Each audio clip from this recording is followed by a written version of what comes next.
Nobody in Houston thought a stack of stained fuel ledgers could lead to 10 bodies on the interstate. Yet on an August night in 1981, red and blue lights washed over Brown's Fuel and Diner like a warning flare you could see for miles. Rigs idled in a crooked ring around the pumps, engines grumbling, while troopers stepped careful between oil slicks and dropped coffee cups tonight. Inside the yellow tape, Marshall Lee Brown stood in handcuffs, shirt smeared with dust and diesel, face as calm as a man waiting on his supper. Detectives watched a deputy lift a bulging envelope from the office safe, its paper soft from years of greasy fingers turning pages no camera had ever seen. Decades later, investigators, podcasters, and old truckers still argue over whether Marshall was a monster, a martyr to some mountain code, or something trapped between. As we walk through the Houston Truck Stop Massacre tonight, ask yourself what you see here, and tell me in the comments where you're watching from. To understand how that August night ever happened, the story had to step back to the long strip of concrete that carried half the country's freight through East Texas. Interstate 10 ran like a hot gray river past refineries, tank farms, and cheap motels, then sagged into patches of scrub and backroad towns where folks tried to earn a living off passing trucks. In the late 70s and early 80s, fuel prices jumped, interest rates climbed, and small outfits felt each penny like a bruise. Big chains started popping up with glossy signs, credit cards, and corporate rules. The little mom-and-pop stops had strong coffee, worn linoleum, and a simple promise. If a driver was in a bind, the house could float him till payday. Brown's Fuel and Diner sat on the eastern edge of Houston's sprawl, just far enough from downtown that the city forgot it, and just close enough to the plants that tankers and reefers rolled by all day and all night. The lot was cracked but swept. Inside the diner, fryers hissed, and truckers' boots carved faint paths between counter stools and back booths. Locals knew the place as honest and strict. You did not skip out on a bill there. You also did not leave hungry if you had even $1 in your pocket. Most long-haul drivers running through that stretch lived on bad sleep and worse math. Company men got fuel cards and strict fueling rules. Independent truckers had to play a sharper game. A blown tire, a late delivery, one missed payment, and the bank could take the rig. Many times, when a driver rolled into Brown's on fumes, he had already been turned down at 2 bigger plazas that wanted plastic more than handshakes. At small places like Brown's, credit moved on trust and memory instead of machines. A plate of eggs, a tank of diesel, and a promise. I'll be back through after Atlanta or Denver or Phoenix. The stop took down the truck's numbers, wrote the name in a ledger, maybe asked for a phone number to a wife or a mother back home. Folks in that world called it honor. Banks called it risk. For some men, it was the only way to keep wheels turning. State reports from that time show small stops closing by the dozen every year along that corridor. Chains with low prices and national ad campaigns sucked up the safe customers, the fleets with accounts and insurance. What the little places got, more and more, were the desperate ones. Drivers behind on notes, rigs needing work, men who hadn't seen their kids in months and were too proud to admit they were broke. That pressure cooked day after day under Texas sun and sodium lights. Brown's made it a little longer than most because it sat at a bend in the road, and because the man who ran the books watched every gallon. Still, late notices from suppliers began to stack up. Insurance and the phone company wanted more. Even the jukebox guy wanted his cut. Yet Marshall Brown and his partner kept telling broke drivers to pull on in. That choice would become the crack where the massacre began to grow. Every mile of that highway carried stories like this. Deals made at 2 in the morning, brawls over bad checks, wrecks blamed on too much coffee and not enough sleep. Most of them ended in failures, repossessions, divorces, and graves that family visited. In 1981, on one patch of oil-stained pavement outside Houston, those same forces took a different path. Morning came early for Marshall Lee Brown. Most days he woke before the sky showed any color, listening to the distant hum of trucks on the interstate.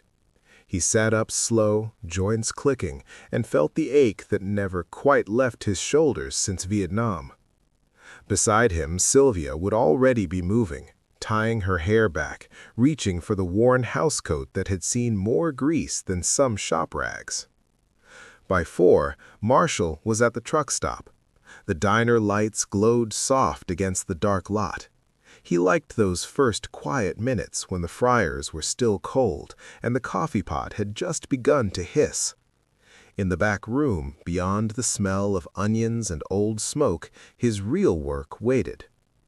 A narrow office sat behind the diner, built from plywood and stubbornness.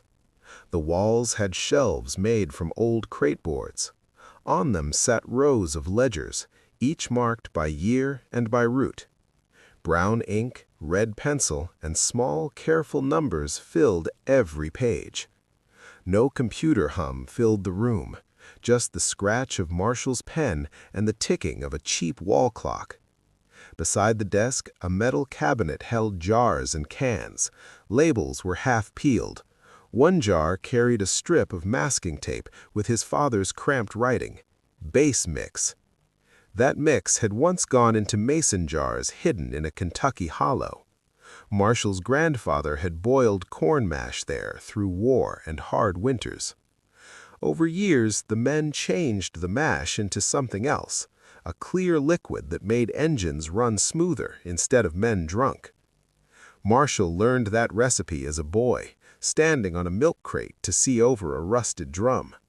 His father had told him that the family's true wealth was not land or cash. It was knowing how to turn scraps and risk into something people needed. When Marshall left for Vietnam, he promised himself that if he came home, he'd find a way to use that skill without looking over his shoulder for federal agents. Texas gave him that chance.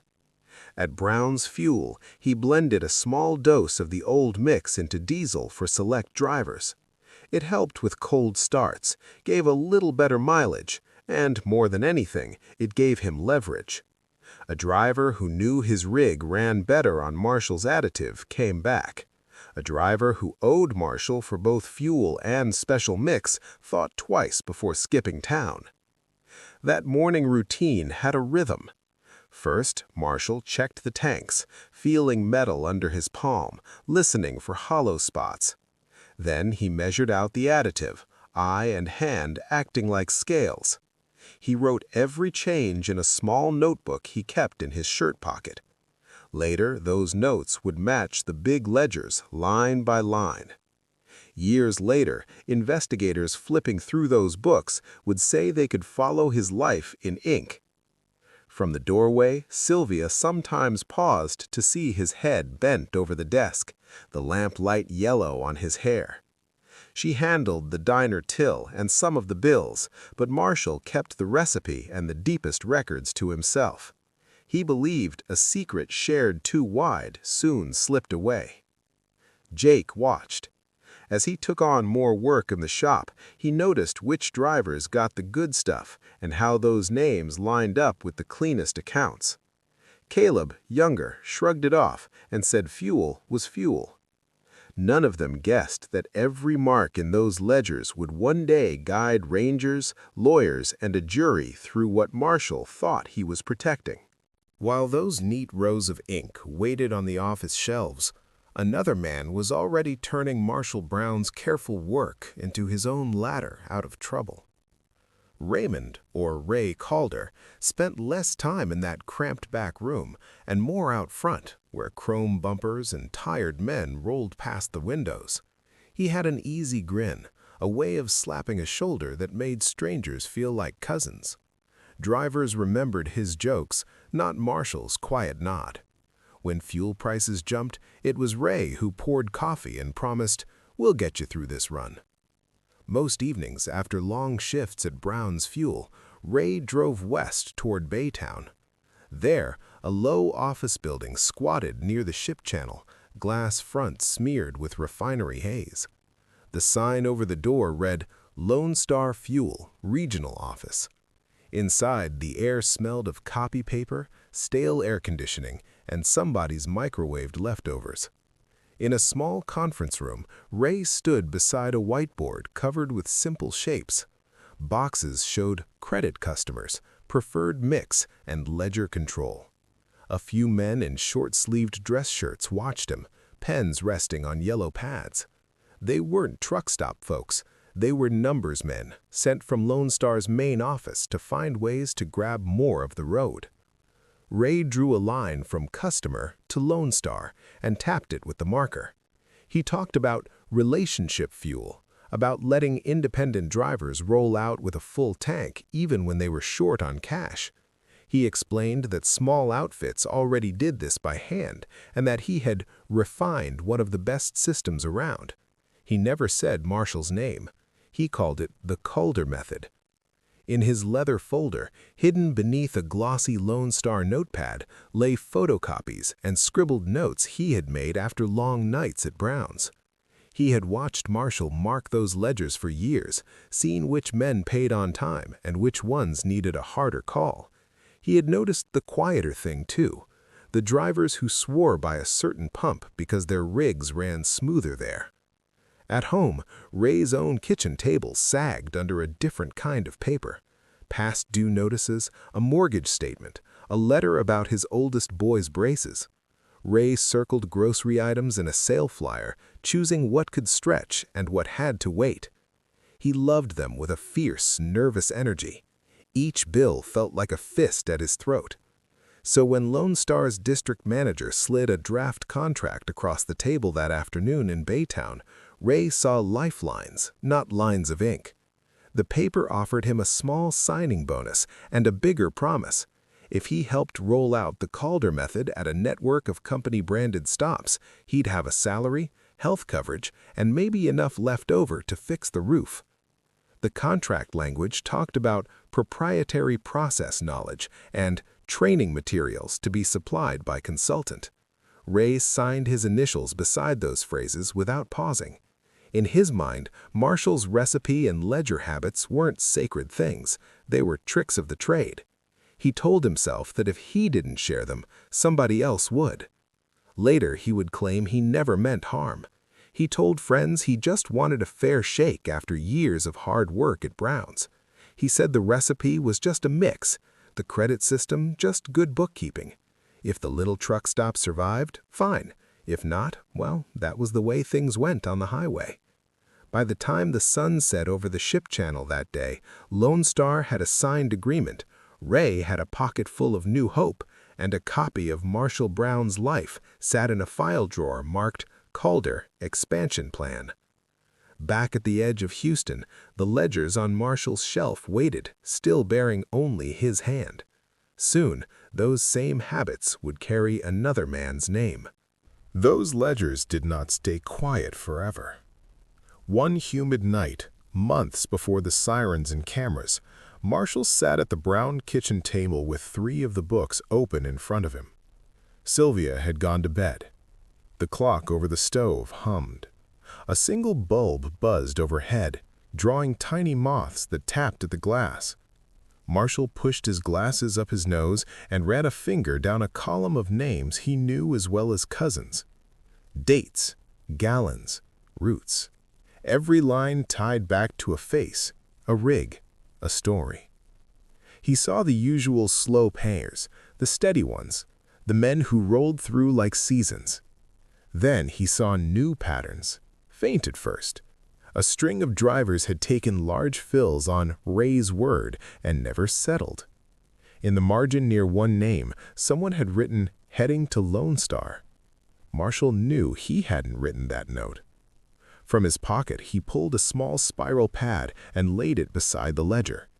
On one page, he listed the missing payments. On the other, he jotted where those drivers had last said they were going. 3 had mentioned a shiny new plaza west of town, run by a chain with clean bathrooms and bright lights. 2 had talked about a better deal Ray could get them if they fueled there next time. Rumors from the road had drifted in over coffee cups. Drivers told Sylvia that a Lone Star station down the line was offering credit just like Brown's, only easier. Marshall heard those words and felt his jaw clench. He knew he had never agreed to extend his code past his own pumps. Hearing his good name used as bait cut deep.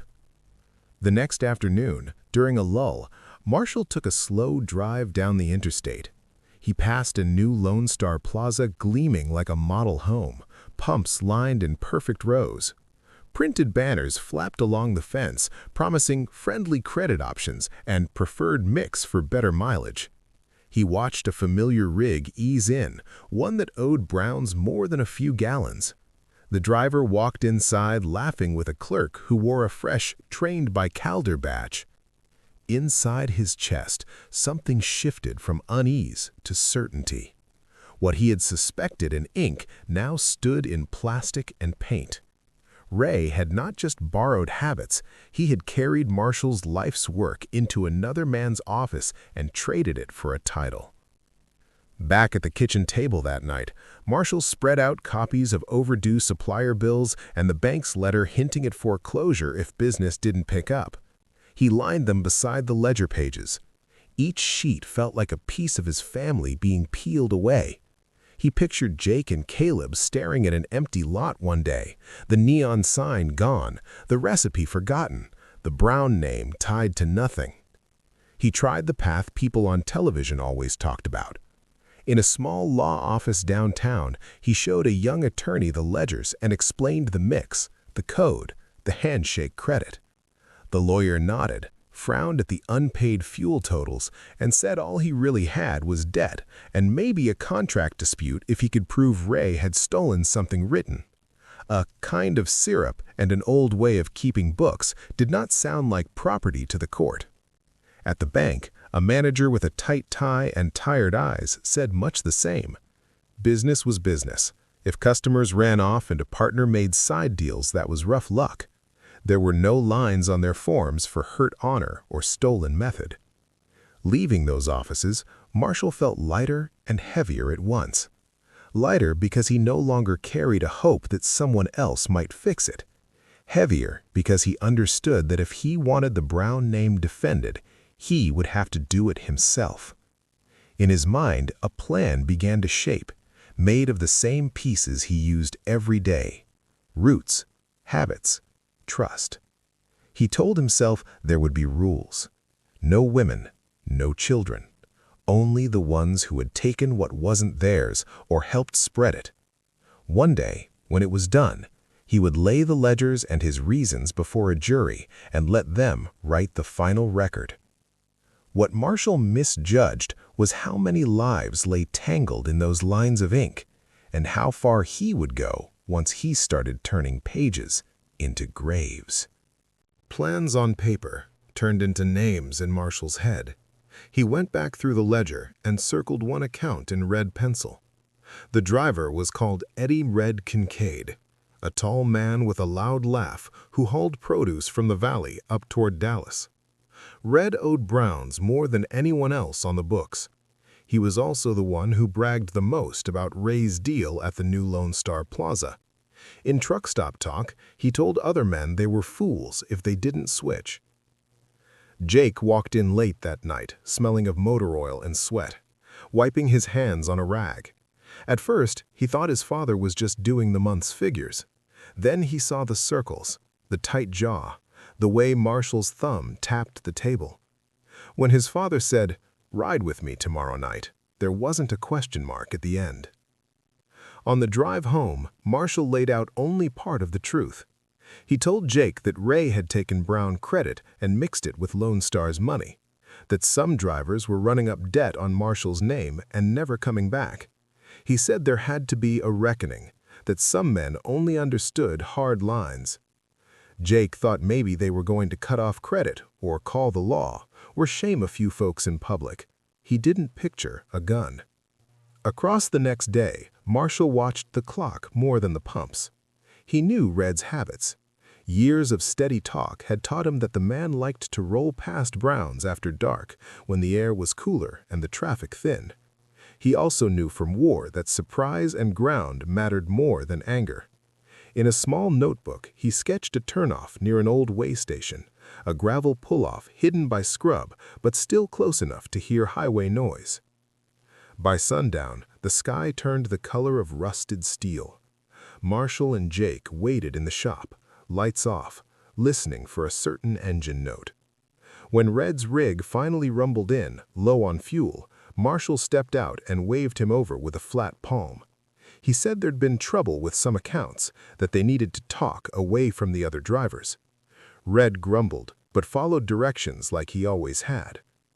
The ride out to the pull-off felt longer than it was. Gravel crunched under the big tires as Red eased the truck to a stop. Crickets buzzed in the weeds. Sodium lights from the way station cast a weak orange glow on metal. Marshall told Jake to stay by their pickup. He walked to the driver's side of the cab and motioned for Red to step down. Words passed in low tones. Red denied owing as much as the ledger showed, blamed Ray for promises, cursed Lone Star, then joked that Browns should just loosen up if they wanted to keep up. At one point, he said the mix in Marshall's tanks was nothing special, that Lone Star would have their own soon anyway. That sentence felt like a blade. Marshall's voice stayed level, but his mind had already crossed a line. In his code, a man who spit on a debt and on the recipe in the same breath had chosen his side. He gave Red a final choice: to make it right, come clean, cut ties with the new credit ring. Red laughed and turned his back toward the cab. The first shot snapped the night open. It wasn't a roar in Marshall's ears. It was a flat crack like a board breaking. Birds lifted from the scrub. Jake flinched by the pickup, heart hammering. He had seen his father angry, silent, stubborn. He had not seen him do this. Under the weak orange light, Red lay still against the gravel. No speech came from Marshall. He stood over the body for a moment, breathing slow, then motioned Jake forward. Together they worked in grim, clumsy silence, moving the man, covering tracks, and later leaving the rig in a different lot miles away, keys tossed where rain and time would hide them. On the drive back toward Brown's, Jake stared out the window, knuckles white on his knees. Marshall's face looked carved from bone. Inside, he felt both clearer and hollow. One name from the ledger was gone. A new mark, sharper than ink, now sat on his soul. Before sunrise, he sat alone at the office desk. In his small pocket notebook, he wrote the date, the time, the place, and a single initial. Years later, Rangers would call that page the start of a second ledger, the one Marshall kept in blood instead of diesel. Dawn washed the gravel dust from Marshall's boots, but it didn't touch the stain in his mind. By the time the first rigs eased into Brown's fuel that morning, he'd showered, changed shirts, and stacked the ledgers back in their usual neat row. To the drivers who came in for coffee, he looked like the same quiet man who checked tanks and counted bills. Only Jake knew that his father had added a new page to his private notebook, one that didn't show in the diner till or on any supplier form. Red Kincaid's empty space on the lot took a few days to notice. At small stops, men came and went. Breakdowns, new routes, missed shifts. People vanished in ways that didn't always earn more than a shrug. Still, a few regulars asked Sylvia if she'd heard from him. She shook her head and refilled their mugs. Jake listened and swallowed hard. 2 weeks later, another driver from the red-penciled list rolled into Brown's. This one, a shorter fellow called Larry Dean, had a sharper tongue than Red and a worse record on the books. He joked loud and bitter at Ray's new chain money, told anyone who would listen that Brown's was old news now that Lone Star would float anybody. He also had a habit of spending his off hours at a dim bar near an old union hall, where drivers nursed cheap drinks and shared gossip over the jukebox. That bar became the next stage. One humid Thursday, Marshall and Jake drove past the place and parked under a dead street lamp. Music thumped through the thin walls, some sad country tune about highways and burned-out love. Inside, neon beer signs cast sickly colors over chipped tables. Men hunched at the counter, hands wrapped around glasses like handles. Smoke curled in lazy sheets toward a ceiling fan that barely turned. Near the back, Larry Dean held court. He bragged about his new credit line at Lone Star, waving a card Ray had helped him get. He said Brown's was too tight, that Marshall needed to grow up and join the future. A dispatcher named Freddie sat beside him, laughing at the right spots. Freddie had been one of Marshall's quiet allies for years, passing tips about loads and drivers who needed a fair shake. Tonight, he chuckled along as Larry ran his mouth. From a dark booth near the wall, Marshall watched. He saw the way Freddie nodded when Larry talked about skipping out on old debts. He saw his own name tossed out like a tired joke.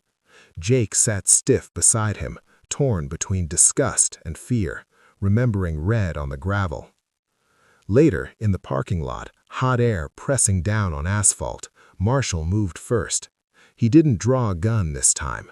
He stepped into the wash of the bar's open door and caught Freddie's eye.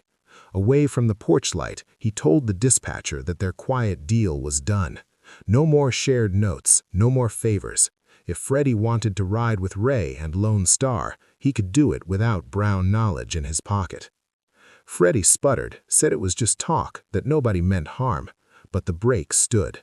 That night, Marshall walked away from a man who had once been a friend, cutting off one of the few information lines that still tied his stop to the wider road. Larry Dean's turn came soon after. He got a late-night call about a special run and an offer to clear his Brown balance if he met Marshall on a back road outside town. What happened there looked much like what had happened to Red. Gravel, dark trees, a flash, then silence. Another rig found later in a different lot, another driver marked only by initials in a hidden notebook. With each move, the human cost climbed. Larry left behind a sister who depended on his checks. Freddie, though still breathing, felt doors close. Browns no longer took his calls. Drivers who heard he'd sided with Lone Star kept him at arm's length. Inside Jake, a different kind of break formed. He lay awake at night hearing shots that hadn't happened in war, only on Texas dirt. He thought of the wives who would wait on calls that wouldn't come, the kids staring at empty driveways. He loved his father and believed in the Brown name, but the price now had faces he couldn't ignore. Marshall told himself the same thing after each killing. One more mark off the poisoned ledger, one more step toward a final reckoning that would set the record straight.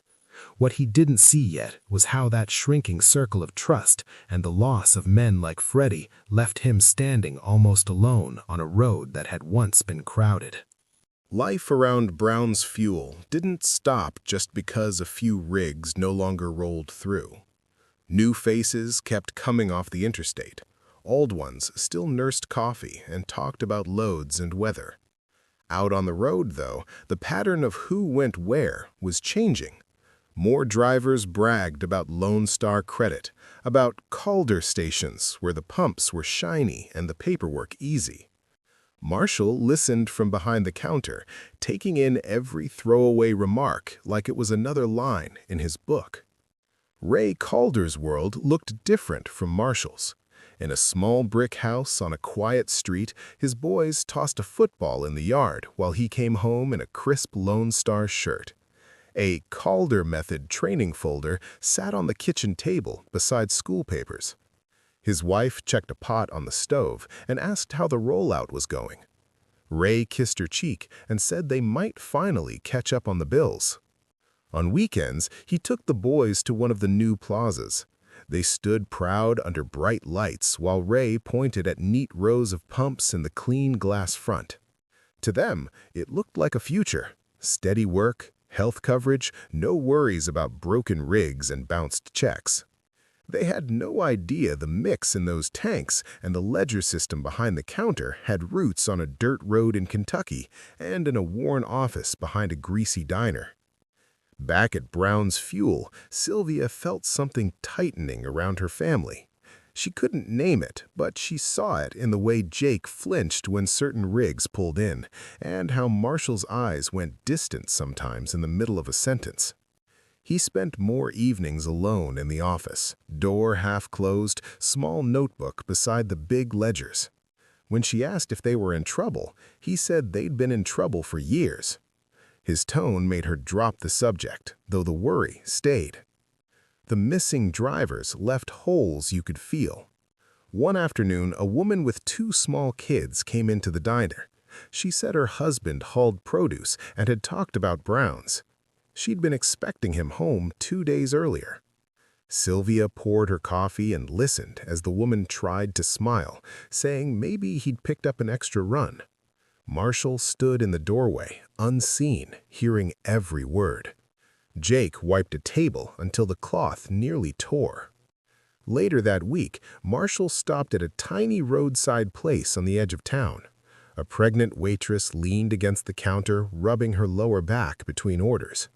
On the bulletin board behind her, a faded photo showed her standing beside a rig with a man whose name Marshall recognized from his notebook. That man now lay in a shallow place off a farm road. The sight made Marshall's throat close. This was a face he hadn't pictured when he wrote initials in red pencil. Up to then, he had told himself that the lines were simple. Men who took Ray's easy credit, who bragged about running up Brown debts and skipping, were fair targets. He believed that cleaning them from the ledger would send a message and choke off the spread of his stolen method. Seeing their families, their kids' shoes under diner stools, cracked that belief. That night, he went back through his notebook and crossed out 3 names. Those were drivers who had followed Ray's lead but hadn't pushed others into the scheme. They were weak men, not ringleaders, and their children's faces now floated in front of his eyes whenever he tried to sleep. Instead, he circled a different cluster.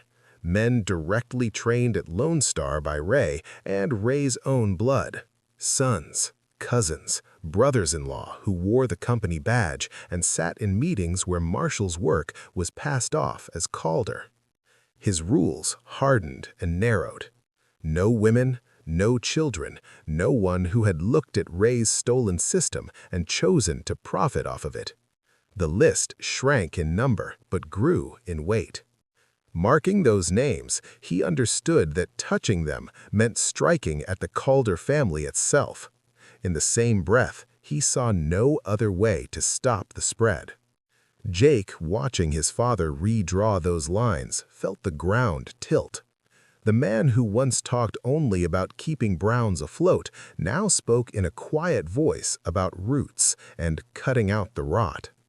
Jake wanted to believe there was still a point where they could turn back, tell the law, let someone else deal with it. Each day spent staring at that notebook made it harder to imagine. Far down the highway, Lone Star managers printed handouts with the Calder name on them and talked about expansion.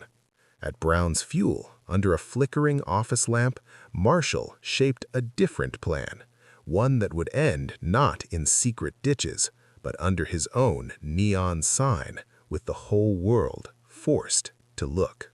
Once Marshall narrowed the list, the last phase stopped being an idea and started becoming a schedule. He knew from war and from years on the lot that plans failed if pieces stayed only in one place. So he set out to split his story into parts that could not all be buried at once. One evening, he loaded a cardboard box into the back of his pickup. Inside lay copies of key pages from the ledgers, notes on Ray's meetings with Lone Star, and a written account of how the Brown recipe had moved from a hollow in Kentucky to a pump in Texas. He drove down toward the ship channel, past pipe racks and tank farms, until the air tasted of metal and salt. An old warehouse sat near the water, loading docks sagging, windows dusted white. Years back, Brown's had stored spare parts there. Now it was mostly empty, a forgotten pocket between industry and swamp. Under a flickering bulb at the dock, he pried up a loose plank behind a stack of pallets. There, he slid the box into the dark, wrapped in plastic against damp. Later, investigators would find mold on the cardboard, but the papers inside still clear. For now, it was just one more secret resting in quiet air. The second packet had a different home. On a mild Sunday, Marshall sat through Pastor Vernon Hale's sermon on forgiveness and hard times. After the closing hymn, he asked to speak with the pastor in his small office. Shelves crowded with worn Bibles and old church minutes mined the walls. Marshall placed a thick manila envelope on the desk and told Vernon it was for the church safe, in case anything ever happened to him. The pastor, used to seeing wills and land papers from older members, nodded and set it aside. That envelope held the same story in Marshall's careful hand, plus a note on top asking that if he died, the contents be given to law officers and anyone who wanted to know how this truly started. He did not explain more. Vernon, trusting the quiet man who fixed his car for free once, locked it away. With the records planted, Marshall turned to the living parts of his plan. He watched the calendar and the sky, waiting for a summer night when the lot would be busy, when drivers heading west would stack up at his pumps, and when Lone Star's managers would be too tired or too proud to see trouble coming. He knew Ray's habits as well as he knew his own: paydays, training shifts, meetings with district staff. Through scraps of talk from drivers and one last word from a clerk who still liked Sylvia's pie, he learned when Ray would be coming out to Brown's to talk options. Ray believed he might buy Marshall out fully, fold the old stop into the new chain, and walk away as a man who had saved a friend from debt. In the shop, Marshall checked his shotgun the way he checked a torque wrench, not with hunger, but with care. He wiped it clean, worked the action, and wrapped it in an oily rag he stashed behind the counter. He did not rehearse speeches. He did, however, picture where he would stand under the neon, where Ray would walk, where onlookers could see, and officers arriving later would have no doubt who had done what. As the chosen date neared, Jake felt the change in the air. His father moved slower, but with more purpose, as if each step fit into a grid only he could see. Jake tried once to ask if there was still another way. Marshall's answer came in the form of a hand resting on the ledgers, then tapping the small notebook. It was not consent, but it was all the answer he gave. The afternoon of the final night, heat shimmered above the asphalt. Sylvia refilled salt shakers and wiped the diner counter, uneasy without knowing why. Rigs began to stack up earlier than usual, some drawn by rumor of a coming sale, others simply by timing and fate. As the sun slid low and the neon sign blinked itself awake, Marshall stepped outside, wiped his palms on his shirt, and looked down the highway. Somewhere beyond the bend, Ray's headlights were cutting through the dusk, drawing closer to the place where the Brown name would be defended in the only way Marshall believed was left. While Ray Calder's headlights slid closer to Brown's fuel, other lights already burned over different stretches of East Texas ground. A farmhand in Liberty County walked the edge of a drainage ditch at first light, looking for a broken fence post. He saw buzzards lifting slow from the weeds and smelled something that did not belong to cows or mud. When deputies followed his call, they found what the summer heat had started to hide: a long-haul driver in a faded shirt, half buried in trash and silt, wallet still in his back pocket, Brown's fuel receipts folded tight inside.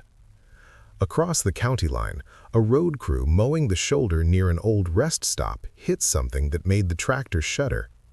The worker climbed down, cursing the rocks he thought were there, and instead saw a boot toe sticking out of tall grass. By noon, yellow tape fluttered in the hot wind, and state troopers stood with handkerchiefs pressed over their mouths as medical examiners worked. The body there wore the same kind of calloused hands and diesel-stained jeans. In his cab, parked crooked at a nearby dirt pull-off, another set of receipts showed fuel drawn on credit at Brown's. By that week in August, the missing person reports had begun to stack on Sheriff Donnie Ruiz's desk. Each alone looked like the usual churn of the highway, a man who might have chased a new job, run from bills, or drunk himself into a forgotten ditch. Together, they began to look different. All were long-haul drivers. Most had families who swore they would not just disappear. Every one of them had last been seen either at Brown's Fuel or at a newer Lone Star Plaza where clerks wore "trained by Calder" tags on their shirts. On a muggy afternoon, a call came from one of those plazas. A janitor taking trash out to the back lot caught a sour smell behind the dumpsters and followed it until his courage ran thin. Deputies rolled in under the bright Lone Star sign and pushed open the heavy metal lid of a commercial bin. Inside lay what was left of another driver, packed in with cardboard and rotting food. He had been there long enough for the heat to do its quiet work, but not long enough to erase the shape of a bullet wound. Texas Ranger Ellis Hart arrived at that scene as the sun slid low behind the gas canopy. He was tall and tired-eyed, the kind of man who had seen too many single tragedies to get rattled by one more. Still, he noticed details. The victim's calloused fingers, like the others. The faint impression of a wallet chain on worn denim. The stained receipt for diesel at Brown's, crumpled inside the cab that still sat near Pump 7. Hart watched workers cover the body, then turned to the sheriff and said they needed a wall map, not just folders. That evening, back at the sheriff's office, they pinned photographs and names to a corkboard.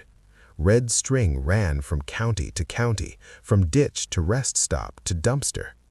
Hart saw that nearly every line traced the same loose circle around Houston's eastern edge, with 2 points that kept showing up like nails in the board. Brown's Fuel and Diner, and the growing ring of Lone Star stations managed by Ray Calder. While Marshall waited under his neon sign for Ray's pickup to appear, men in that cramped room finally realized they were not dealing with scattered misfortune, but with a pattern that had teeth on that highway. In that cramped room at the sheriff's office, the board on the wall started to look less like dots on a map and more like a net closing over the same stretch of highway. Texas Ranger Ellis Hart stood back with his arms crossed, eyes moving from photo to photo. 10 drivers now. Red Kincaid, Larry Dean, and others whose faces all carried the same road-worn lines. Red string tied their last known stops to 2 hubs. One tack held a Polaroid of Brown's Fuel and Diner, neon sign buzzing over the pumps. The other marked a glossy Lone Star Plaza, its bright logo glaring like a salesman's smile. Sheriff Donnie Ruiz tapped the board with a pencil. Every one of them, he said, hit either Brown's or a Calder-run Lone Star before they vanished.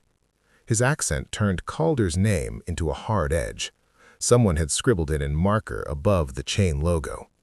Hart didn't answer right away. He walked to the table where copies of receipts and phone logs lay in loose piles. He picked up a Brown's Fuel slip with Red's sloppy signature on it, then another from Larry, then a third from the man found in the dumpster behind Lone Star. All bore the same simple note in a tight hand. Credit, C. Ray.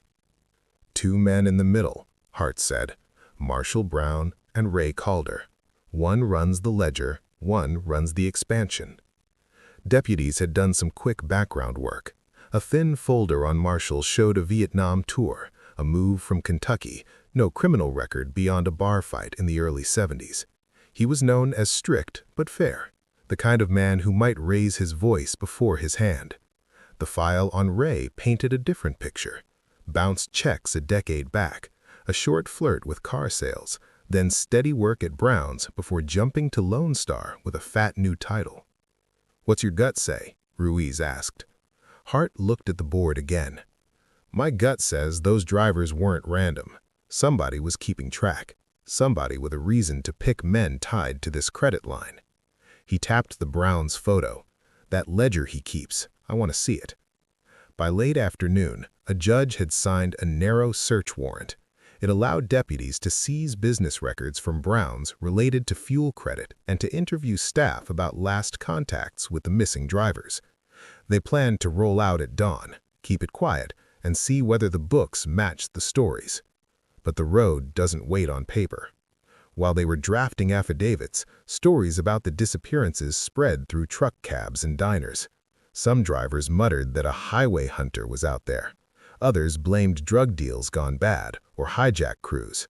A few, the ones who knew both Browns and the new Calder-branded Lone Stars, started saying something stranger, that the killings had to do with unpaid gas and a bad split between old-school credit and corporate greed. Back at Browns, Jake felt eyes on him whenever he stepped out to the pumps.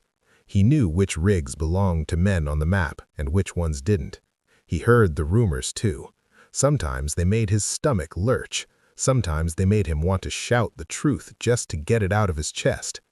Each time, he looked at his father and bit his tongue. Marshall moved through his shifts like a man already walking a set path. Lone Star HQ got the call next. Hart phoned the Baytown office and asked for records on their Calder method training. On the other end of the line, a regional manager's voice grew tight. Yes, they had a pilot program. Yes, it involved flexible credit for independents. No, they hadn't authorized any off-book deals. And no, they didn't think their new process had anything to do with a handful of unlucky drivers turning up dead. "Send the rosters," Hart said, voice flat. "Everybody who's been trained by Ray and every station using his name on a badge. We'll sort lucky from unlucky." That night, long after the courthouse emptied, Hart and Ruiz sat under the hum of fluorescent lights going through the first batch of papers from Lone Star. Names of clerks, assistant managers, and trainees filled the pages. A good number of them shared one thing in common: family ties to Ray. Cousins, in-laws, old neighbors. The Calder ring was tight. "If this is about money, that circle's eating well," Ruiz muttered. "If this is about legacy," Hart thought, thinking of the stories he'd heard about mountain codes and family names, somebody might feel like their whole life got stolen. They didn't know yet that even as they traced those ties on paper, Marshall had already sketched the same rings in his notebook, only with different marks beside certain names. The plan for the next morning was simple on the face. Drive out to Brown's with the warrant, take the ledgers, sit Sylvia, Jake, and Marshall down one by one, and start asking questions. Hart had no idea he'd be arriving to a very different scene, but from a story standpoint, the lines were drawn. Later, when they finally did seize the records from Brown's office safe, they would find exactly what Hart expected, and something he didn't. There were the careful columns of gallons and dates, the notes about who paid and who stalled. There were also loose sheets in Marshall's tight handwriting, talking about a recipe brought from Kentucky, about a partner who sold what was not his to sell, and about a decision to let a court see the truth when it's done. Those pages would turn Marshall from a quiet suspect into the main narrator of his own crime. They'd also lock the story into the form he'd chosen, not just a tale of dead men and unpaid fuel, but of betrayal, legacy, and a code that bumped hard against the law. For now, in that small room, all Hart saw were patterns and names.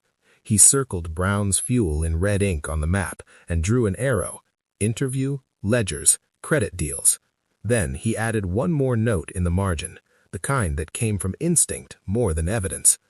Possible motive: stolen system, bad blood between Brown and Calder. It wasn't proof yet. It was a frame.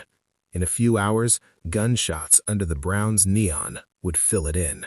Word of dead drivers travels faster than any patrol car. It moved in truck cabs, in plant break rooms, in the aisles of grocery stores where wives compared notes over coupons. By the Sunday after the third body was pulled from a ditch, you could feel it humming under the hymns at East Side Baptist, not far from the interstate. The church sat low under live oaks, white paint peeling, hand-lettered sign out front announcing dinner on the grounds, all welcome. Inside, fans clicked overhead, stirring the scent of fried chicken, coleslaw, and coffee strong enough to stand a spoon in. Long folding tables groaned under casseroles. Children raced around metal chairs, yet every cluster of adults kept circling back to the same subject. Those drivers, those stations, that brown fella out by the highway. At one table, 3 widows sat with paper plates untouched. One had lost her husband in a wreck years back. Another's brother was on the missing list now, his photo tacked beside the phone in the fellowship hall. The third, a round-shouldered woman from Kentucky, stirred her tea and said her boy had fueled at Brown's since he first got his rig. Marshall always treated him square, she murmured. Kept him running when nobody else would. Across the room, a group of refinery workers argued over styrofoam cups. Rumor had it Rangers were looking hard at Brown's Fuel and the new Lone Star Plaza's Ray Calder ran. One man, still in his plant coveralls, said it was simple. You kill folks, you're wrong. I don't care what code you grew up under. Another, older, shook his head. You don't steal a man's way of feeding his family neither, he said. Not where I come from. He'd come from eastern Kentucky coal fields, same as Marshall once had, and still talked about mountain rules like they were written in stone. Jake slipped in late, leaning against the back wall in his Sunday shirt, hands shoved deep in his pockets. He heard his father's name more times than he could count. Some voices praised Brown's for feeding broke drivers. Others wondered why so many missing men's last receipts came from the same pumps. A few mentioned Ray, usually with a shrug. He's just trying to get ahead, someone said.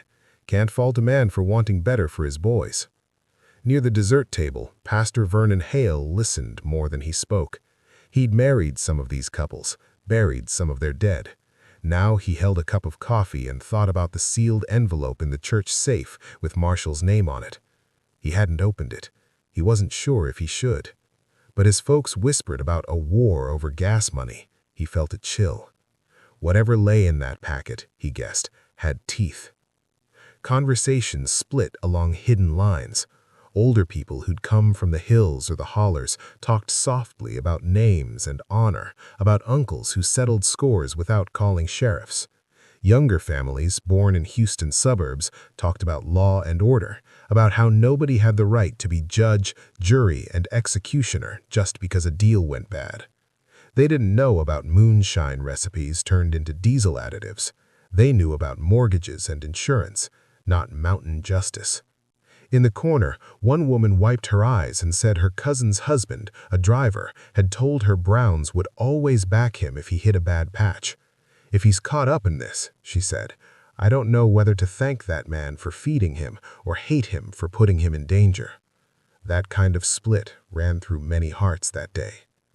By late afternoon, as casserole dishes emptied and kids begged for one more cookie, the fellowship hall hummed with a rough consensus that wasn't really a consensus at all.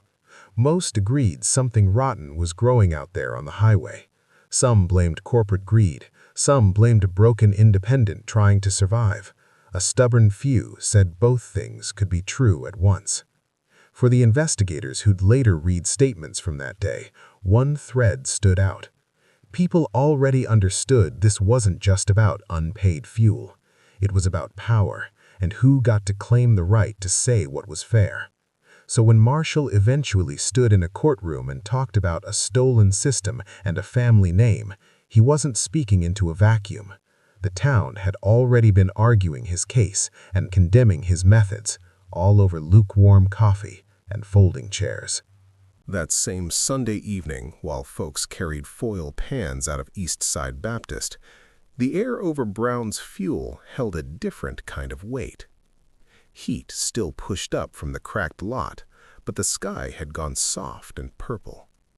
The neon sign buzzed itself awake, casting a blue-green glow over chrome bumpers and dusty license plates. Rigs sat nose to tail at the pumps, drivers stretching their backs, kids peering out of sleeper windows. It looked, for a moment, like any busy summer night on the edge of Houston. Marshall moved through it like a man counting down. He checked hoses, wiped a spill, nodded at a joke he barely heard. The shotgun lay hidden behind the front counter, wrapped in the same rag he used on stubborn bolts. In his shirt pocket, the small notebook pressed against his ribs. In his mind, the path was set. Talk, name the theft, end it in the open, then hand himself over. Headlights swept across the lot, bright and sure. Ray Calder's pickup rolled in with two of his trainees riding behind in a company car. They parked near the diner door, Lone Star logos catching the neon. Ray stepped out smiling, sleeves rolled, tie loose, like he expected a friendly business talk. He walked up the steps to the diner. Through the glass, Sylvia saw him first and felt something cold slip under her skin. She glanced at Marshall.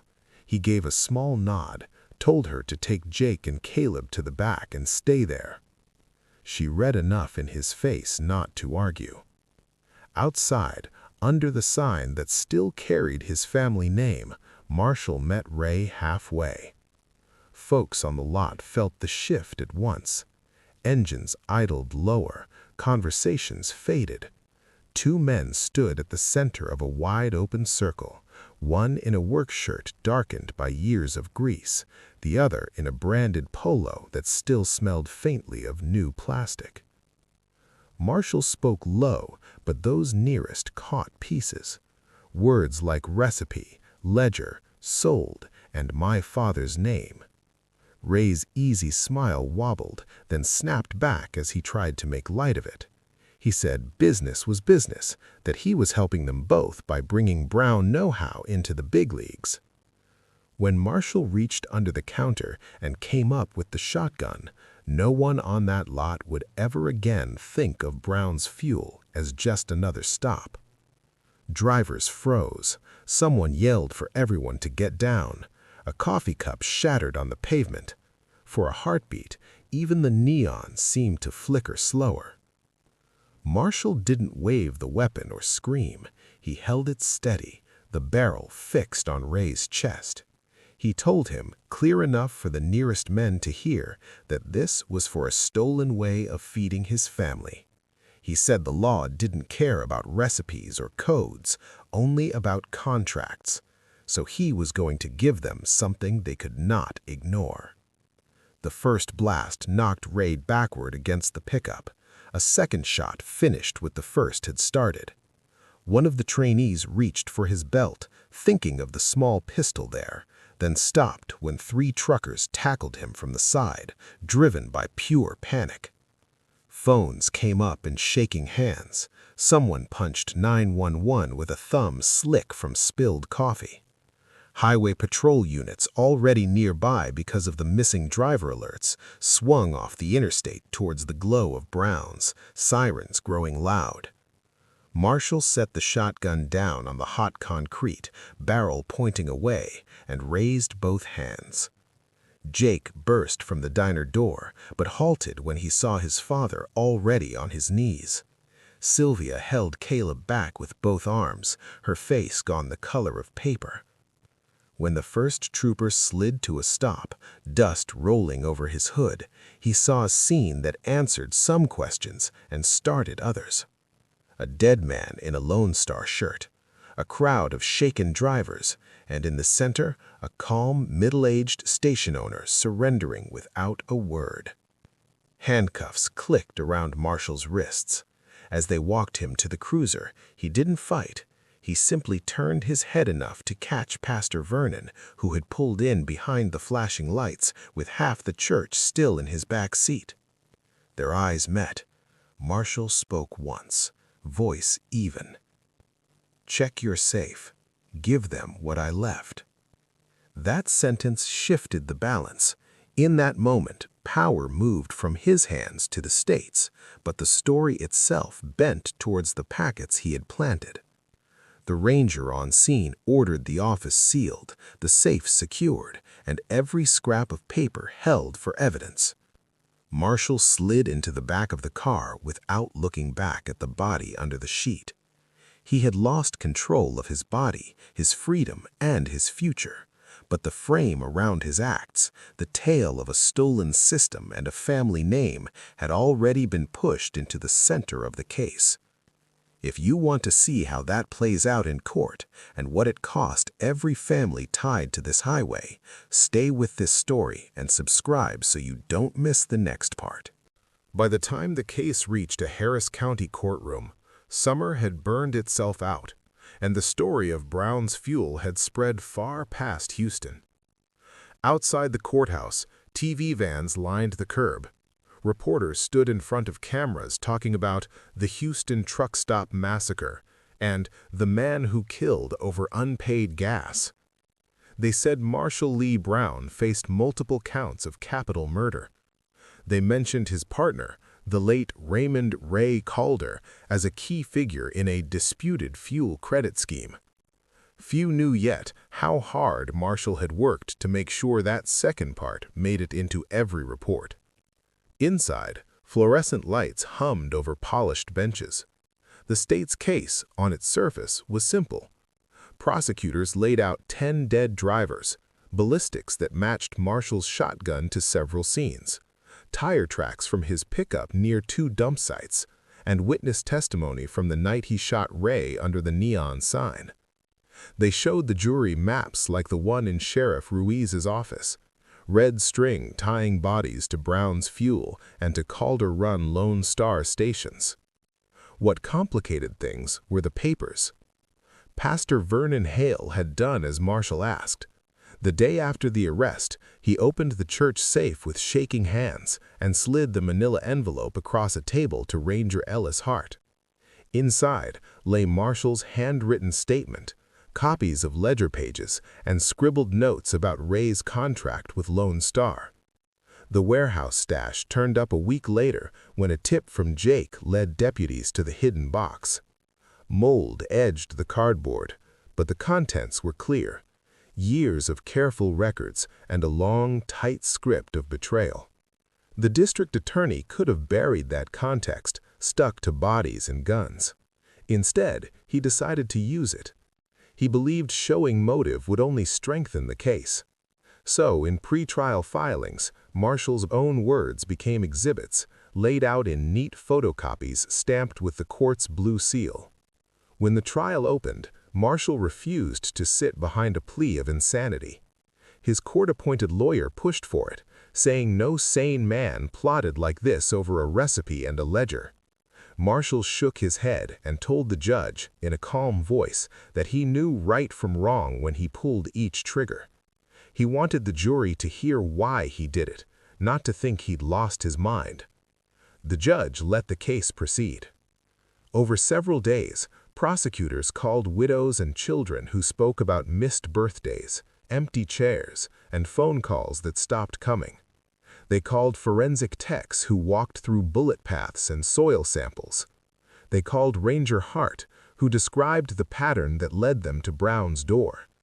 The jurors saw photos from ditches, rest stops, and that Lone Star dumpster. They heard about Red and Larry and the others. Then came the ledgers. On the stand, an accountant went page by page through Brown's books, showing how credit worked at the small stop. Every mark was tied to a real gallon, a real name. Next, a Lone Star regional manager, sweating under the courtroom lights, admitted that their Calder method training used many of the same principles, that Ray had been paid as a consultant, and that several of his relatives held jobs in the pilot stations. When Marshall's handwritten note accusing Ray of stealing my family's way of making a living was read aloud, a murmur rippled through the gallery. Finally, the defense called Marshall himself. He walked to the stand in chains, prison whites hanging loose on his frame. He raised his right hand, swore to tell the truth, and sat down without looking at the victims' benches.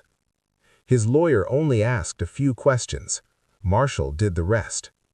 He told the jury about a Kentucky hollow where his grandfather boiled mash, how that mix had become a fuel additive passed from father to son. He spoke of Vietnam nights and the promise he made to himself to build something honest when he came home. He described how Ray had watched him work, how the Calder name had climbed on the back of brown ink. He did not cry. His voice stayed flat, but more than one juror wiped their eyes anyway. When the prosecutor cross-examined him, he drew a clear line. Yes, Marshall had been betrayed, the state agreed. No, that did not excuse murder. Did Marshall understand he had killed men who never signed Ray's contract? He nodded. Did he realize he'd left children without fathers? He said he did, and that he would carry that weight until he died. Then why? The prosecutor asked. Because, Marshall answered, the law wouldn't call what he did stealing. So I made sure they'd have to talk about it in here. He glanced at the court reporter's fingers moving over the machine. For the record. In the end, the jury needed little time. They found him guilty on every count. The judge, bound by Texas law, sentenced him to multiple life terms without realistic hope of parole. At the same time, in quieter hearings and regulatory meetings, Lone Star faced its own reckoning. Fines, civil suits from families, and a slow, public peeling back of the Calder brand left the chain bruised. Ray's name, once printed on training manuals, disappeared from company materials. In law books and archives, however, it stayed, linked forever to the Brown case, the stolen system, and the blood that followed. That was Marshall's bitter victory. Locked in a cell, but knowing that every official record of his crimes also carried the story he burned his life to tell. Years after the jury filed out and the cameras left the courthouse steps, Marshall Lee Brown woke each day to the same sound, metal doors rolling open on a Texas state prison wing. His cell was small, concrete painted the color of old teeth. A narrow bunk, a steel sink, a shelf with 3 paperbacks and a Bible he rarely opened. On the back wall, folded into a state-issued envelope, he kept photocopies of a few trial exhibits the lawyer had left him. One ledger page, a picture of the Browns' fuel neon, and a typed summary of his own testimony. He'd read those lines so many times the paper felt thin as onion skin. Work details filled the hours. At first, Marshall stamped license plates, the clang of metal and press echoing in his bones. Later, when his hands stiffened, he moved to laundry, sorting uniforms in steam that smelled like bleach and sweat. He ate when told, slept when lights went out, and answered roll calls with a flat "here." Guards said he was easy to manage. In reports, they wrote, "compliant, quiet, no disciplinary issues." Once or twice a month, Sylvia made the drive from the edge of Houston to the prison town.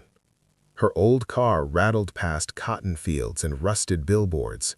In the visiting room, under buzzing lights and the eyes of bored officers, she sat across from Marshall at a plastic table. Between them, a soda bottle, 2 paper cups, and all the words they didn't know how to say. She always brought updates on bills, on repairs at the small rental she'd moved into after Brown's shut down, on church ladies who still asked after her. Sometimes she mentioned drivers' families who'd sent letters, a few kind, a few laced with anger. She never spoke much about the massacre itself. The gap between what he had done and the man she'd married yawned too wide to cross in an hour. He asked about the boys. Jake, she said, was driving for a regional outfit now, running shorter hauls that kept him closer to home. He used a different last name on some paperwork, one from her side of the family, because the Brown name still made dispatchers pause. He'd memorized the recipe years ago, but refused to mix a single batch. "Fuel's fuel," he told her once. "I'll let somebody else chase magic." Caleb had gone another way. He finished a course in industrial safety, took a job at a warehouse far from any truck stop, and told folks his father had died in a wreck. He didn't write to the prison. He didn't come on visiting days. In Marshall's chest, that absence sat heavier than any sentence. At home, Sylvia kept a cardboard box in the back of her closet. Inside lay copies of those same court exhibits, clippings from newspapers, and the small notebook the Rangers had returned after the trial, its pages still marked with dates and initials. Some nights she'd pull it out, run her hand over the worn cover, and then push it away again, as if it might burn her fingers. Documentary crews and writers started calling down the line. They wanted rights to the story, asked if Marshall would sit for interviews, maybe dictate a book about his side. He declined every offer. In one short letter to Jake, he wrote that he had already told the story once where it mattered. "It's in the record," he said. "That's enough." The recipe itself never left his head. No one in the prison knew how he'd mixed his additive, and he never wrote it down behind those walls. When another inmate asked what he'd done on the outside, he just said ran a truck stop and left it there. Whatever legacy he'd killed to protect now lived mostly as rumor and as a few lines in court transcripts. From time to time, he'd see his name in a folded newspaper left in the day room, usually in a piece about infamous Texas crimes. The writers always mentioned the lined-up bodies, the shotgun under the neon, and the phrase, "over unpaid gas." Fewer mentioned the ledgers, or the contract with Lone Star, or the phrase he'd pushed into the transcript about a stolen way of feeding his family. Sitting on his bunk after lights out, Marshall would close his eyes and see 3 images layered over each other. His grandfather's still in a Kentucky hollow, the Browns' fuel sign humming over hot pavement, and Ray Calder falling backward against a pickup. Somewhere between those pictures lay the thing he'd tried to save and the proof that he'd lost it. The state kept him, year after year, as it had promised. His body aged behind bars.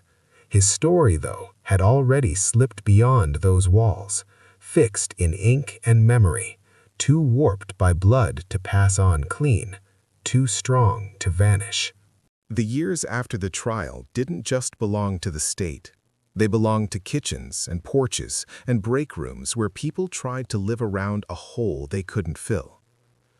Sylvia Brown felt that hole every morning when she woke up in a different house, on a quieter street, with no rumble of trucks outside the window. After Brown's fuel shut down and the land went into the hands of lenders, she and Caleb moved into a small duplex on the east side. The rent was cheaper than the old mortgage, but the silence cost more. Church ladies from East Side Baptist brought casseroles for a while. Some left them on the porch without knocking. Others came in, sat at her table, and tried not to stare at the clippings pinned to a corkboard by the phone. The articles always used the same words: massacre, unpaid fuel, mountain code. They called Marshall a killer. They called him Brown, like she didn't share the name. In grocery aisles, whispers followed her. A woman would nod politely, then lean toward a friend and murmur, "That's his wife, from the truck stop thing." Sylvia kept her chin level, her cart moving. She had made a choice, in the first months after the verdict, to visit Marshall and to keep wearing his ring. That meant carrying his story too, whether she wanted it or not. Jake carried it in his sleep. Driving short regional runs, he learned the back ways around Houston the way he'd once learned ambush routes with his father. Each fuel stop carried ghosts. At some, a clerk would glance twice at his license, catching the last name before he could say, "Folks call me Jake Miller." At others, older drivers would recognize his face and go quiet. A few came up to him in private. One said his own daddy had owed Marshall money once and that the old man had fed him anyway. Another spat on the ground and walked off. The worst came in the form of a letter. It showed up at his apartment one winter, address written in a shaky hand. Inside, a photograph of a man holding a little girl beside a rig Jake knew too well. On the back, in neat blue ink, the words, "Red's daughter. She deserves to know why." He drove 3 hours to the return address, a small town where cotton fields pressed up against a worn trailer park. The woman who opened the door had Red's eyes, and the little girl hiding behind her wore a shirt with a truck on it. Jake introduced himself without using his last name, but she knew it anyway. Word moved fast in that world. They sat at a cheap table with a vinyl tablecloth. Jake told her the parts of the truth he could live with. That his father had felt betrayed, that he'd gone after men he believed helped spread that betrayal, that it was wrong and that prison was where he belonged. He did not describe the gravel pull-off or the sound of the shot. He did not explain that he'd been there. The woman listened, tears slipping down her face without drama. When she finished, she blamed Marshall for what he did and Ray for lighting the fuse. "My girl lost her daddy over 2 men's pride," she said. Jake had no answer. When he left, the little girl waved from the doorway with Red's same crooked grin, and that image followed him down every mile of highway afterward. Caleb chose another path. He took the first job he could find that didn't involve rigs or fuel, a safety tech at a large warehouse near Channelview. He learned to talk about forklifts and hard hats instead of axles and combustion. To new coworkers, he said his father used to own a small business that went under. When the Brown name did surface, through some neighbor connecting dots or a local watching an old documentary, he'd shrug and say, "I don't really talk about that." Inside, though, he made choices with that past in mind. When a supervisor asked him to fudge a report on a near-miss accident to keep numbers clean, he refused. Seen what happens when people look the other way. Write it like it happened.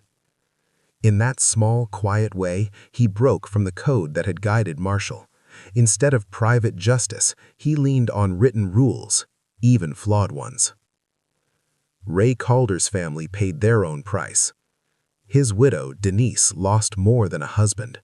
The Lone Star contract that had seemed like salvation became a curse. Civil suits from the victims' families named Ray alongside the company, dragging bank statements and training rosters into the light. Lone Star settled to protect its brand, then cut every tie to the Calder name. The promised benefits shrank. The bonuses vanished. Their oldest boy, Mark, carried Calder into job interviews and watched faces change. Some job employers in the trucking field saw the name and suddenly had already filled the position. At school, kids who'd heard half the story called his dad a crook and a coward. Others said he'd been murdered over nothing but gas money. Mark raged against both versions. To him, his father had been a man trying and failing, not a villain or a saint. In living rooms from Texas to Tennessee, families of the dead sat with framed photos on mantels. Some cursed Marshall's name every time they paid a bill without the driver's paycheck. Others, against their own wishes, admitted that his trial had forced light onto a credit system they'd long suspected was stacked against the small man. A few joined a class action suit against Lone Star, took settlement checks, and then felt sick spending money tied to their loved ones' last routes. For all of them, the Browns, the Calders, the Kincaids and Deans, and others, life went on in that stubborn way it does. Kids grew up, moved away, came back for holidays. Empty chairs stayed at crowded tables. Stories softened at the edges, but never quite lost their sting. The massacre stopped being front-page news. It became something harder to fit in headlines, a story families told in pieces, choosing which parts to share and which to swallow, each trying to find a way to live with the fact that one man's fight for his legacy had torn straight through their own.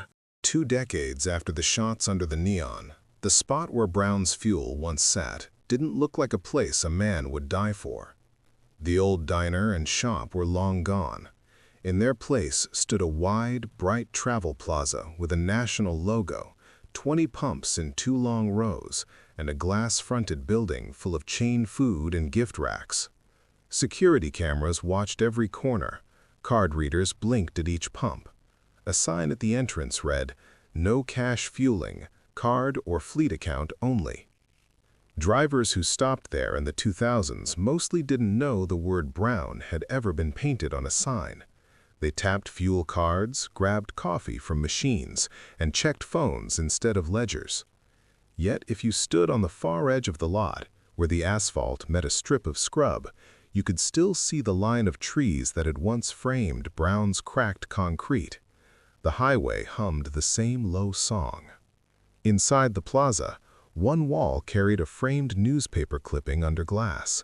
Houston Truck Stop Massacre, 20 years later. The article came from a Sunday feature the local paper had run, revisiting the case. It showed a black and white photo of the old neon sign and a younger marshal in a work shirt. Beneath it, a caption asked, "Lesson learned or warning ignored?" Most customers walked past without reading. A few older drivers paused, shook their heads, and moved on.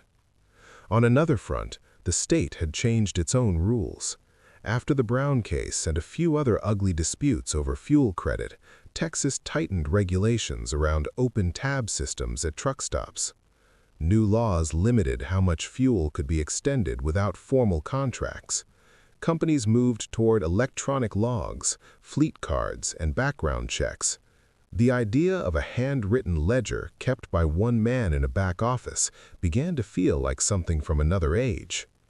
In a report filed a few years after the trial, a Transportation Commission member actually quoted part of Marshall's testimony about the law not seeing what got stolen.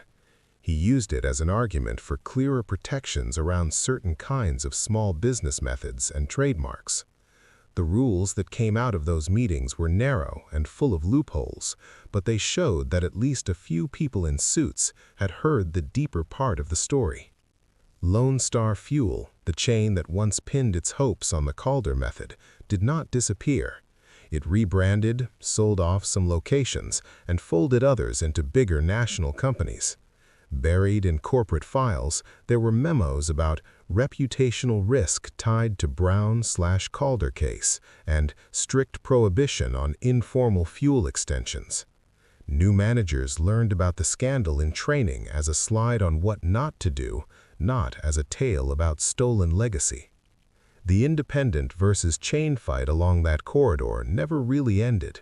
Small stops still rose and fell, squeezed by slim margins and big players. Some owners looked at the Brown story and decided they'd never offer credit again.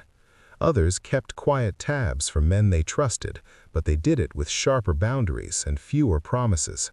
The old handshake deals that once felt like the bloodline of the road turned rare. In the wider culture, the massacre settled into a dark corner of Texas lore. True crime shows gave it an hour here and there, focusing on the body count and the eerie idea of a truck stop hunter. A few went deeper, interviewing Ellis Hart in retirement or Pastor Vernon in his office with the church safe behind him. Those pieces talked about recipes, ledgers, and codes. They mentioned how Marshall had left his own explanation tucked away for the state to find. In classrooms at trucking schools, instructors sometimes used the case as a cautionary tale about running up fuel on credit and trusting friend deals over clear contracts. They told new drivers that unpaid fuel could cost more than a black mark on a record.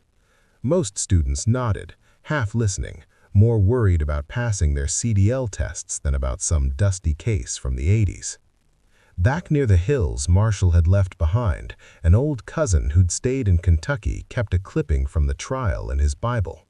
When younger relatives asked why, he'd tell them, "That's what happens when mountain ways meet flatland law and nobody bends." For them, the story was less about trucks and more about what it meant to carry a name into a place that didn't understand it. Looking at the highway system as a whole, economists later wrote that nothing fundamental had changed. Drivers were still paid by the mile. Owners still juggled loans and repairs.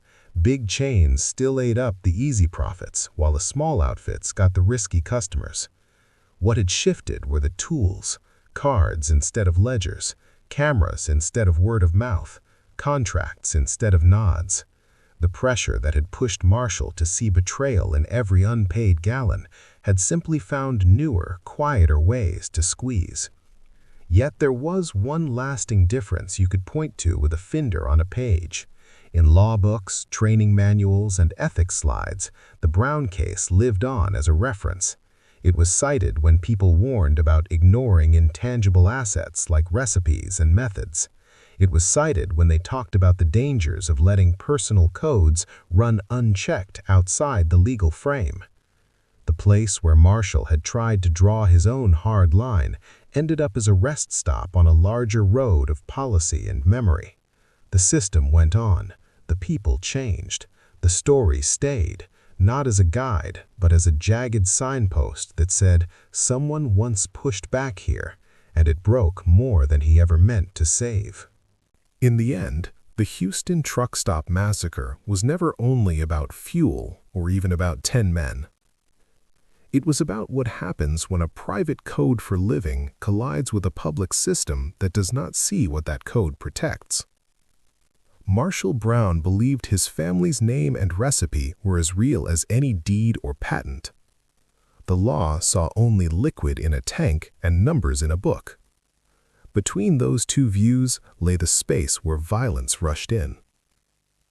Stories like this sit right on that crack between worlds. On one side, you have people raised to think that a promise, a recipe, or a way of doing business can be sacred. On the other, you have courts and companies that recognize only what can be licensed, notarized, and filed. Marshall stood with one boot in each world until the ground moved and he fell toward the older one, the rougher one, where men carry justice in their own hands. Ray Calder walked the opposite way, out of the small circle of Brown's fuel and into conference rooms where contracts promised safety, even as they fed on a method he knew was not his. If you strip away the diesel and the Texas dust, the question that remains is simple and hard. How far can a person go to defend something the law does not see? For Marshall, the answer was as far as it takes, and that answer ruined every life it touched, including his own. He turned hurt pride and very real fear of erasure into a ledger of bodies. Each killing meant to balance a book that could not truly be balanced. His plan worked in one narrow way. The record now shows exactly what Ray did, and no company can speak of the Calder method without the shadow of the Brown case falling over it. Yet, in a wider sense, he destroyed the very inheritance he wanted to save. Who would dare mix that recipe now without hearing shots under neon and seeing headlines about a massacre? Jake and Caleb carry the story, but they do not carry the craft. What Marshall passed down was not a method for better fuel. It was a warning about what happens when you try to turn a family code into a weapon. Ray, for his part, never got to enjoy the comfort he chased. He died on hot concrete in a company shirt. His sons left to sort through a legacy of lawsuits and half-told stories instead of steady paychecks. The system around them changed only in the ways that suited it. Chains tightened their rules, wrote new policies, and installed more cameras, not because of a moral awakening, but because lawsuits and bad press cost money. Small stops kept struggling anyway.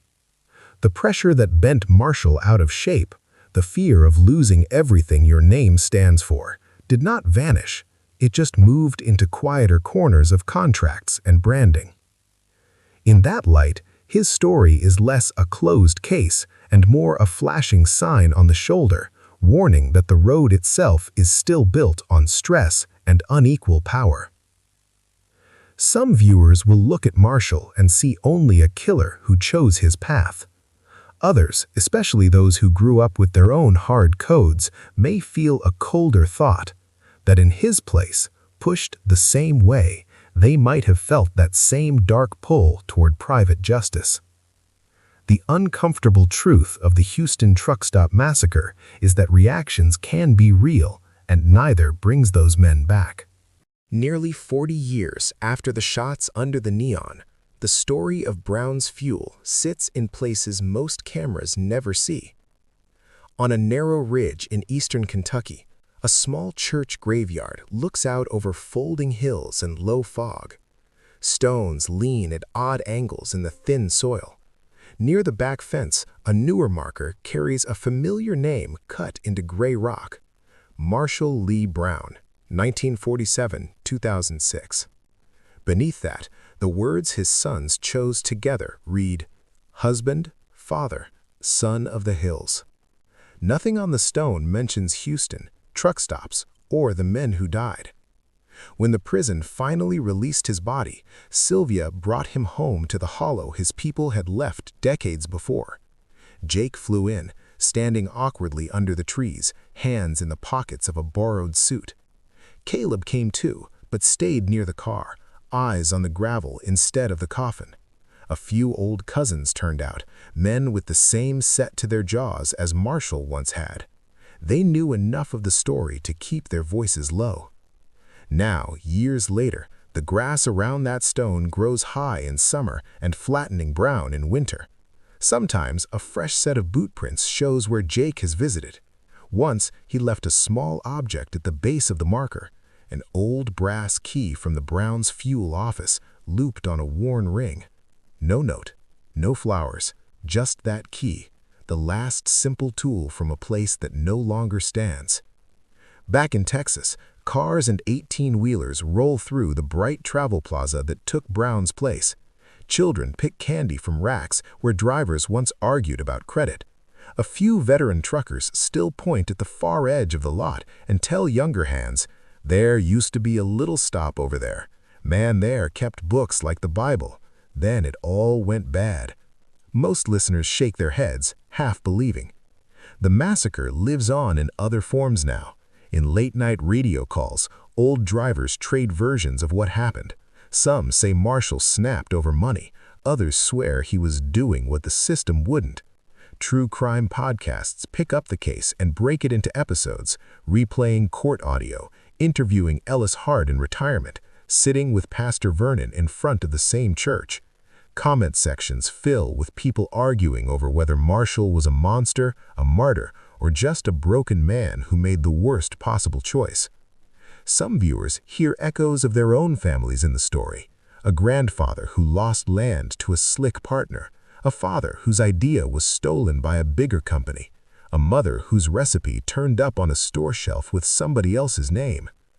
Others come from cities and screens, where legacies are logos and everything is supposed to be solved by contracts.